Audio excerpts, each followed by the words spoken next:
नमस्कार, आप देख रहे हैं न्यूज 18 JKLH और मैं हूं आपके साथ आंचल भट्ट। शुक्रवार की रात इजराइल और ईरान के बीच फिर से तनाव बढ़ गया है और दोनों देशों ने एक दूसरे के सैन्य ठिकानों पर मिसाइलें दाग दी हैं। ईरान ने शुक्रवार रात को इजराइल पर जवाबी हवाई हमले किए, जिसमें देश के दो सबसे बड़े शहरों यरूशलेम और तेल अवीव में विस्फोटों की आवाज सुनी गई। ईरानी अधिकारियों ने जवाबी हमलों को ऑपरेशन सीवियर पनिशमेंट का नाम दिया है।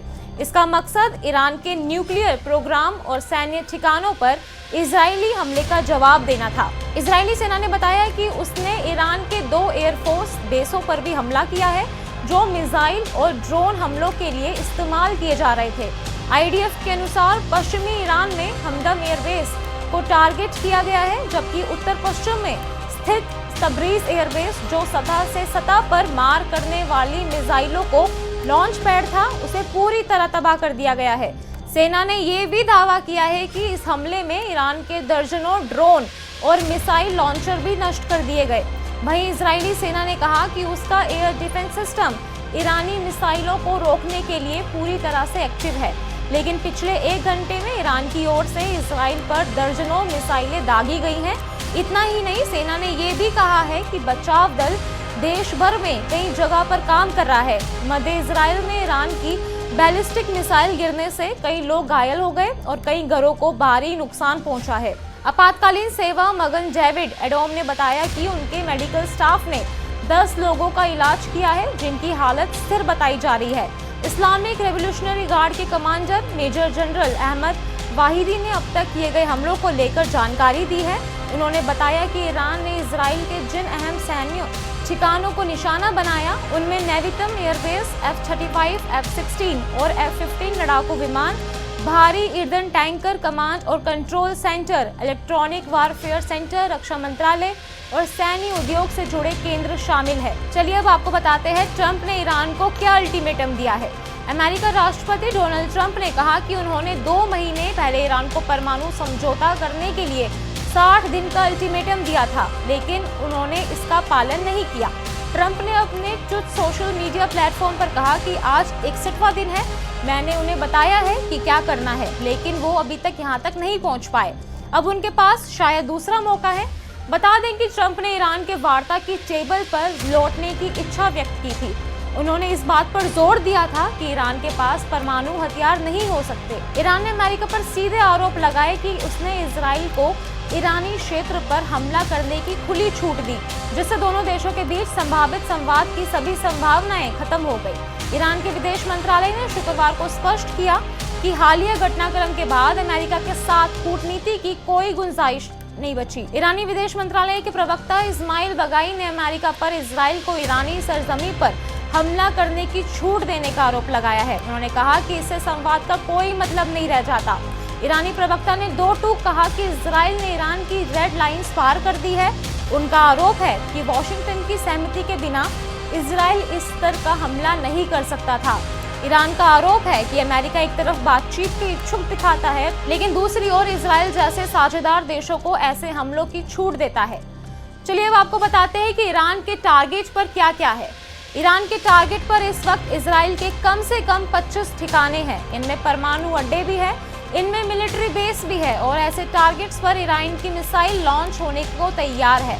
अब खामनेई के ऑर्डर पर इजराइल को दहलाने की पूरी तैयारी है। ईरान के हर वो मिसाइल जिसकी रेंज 1500 के आसपास है, वो इजराइल पर हमले के लिए तैयार कर दी गई है। अर्ज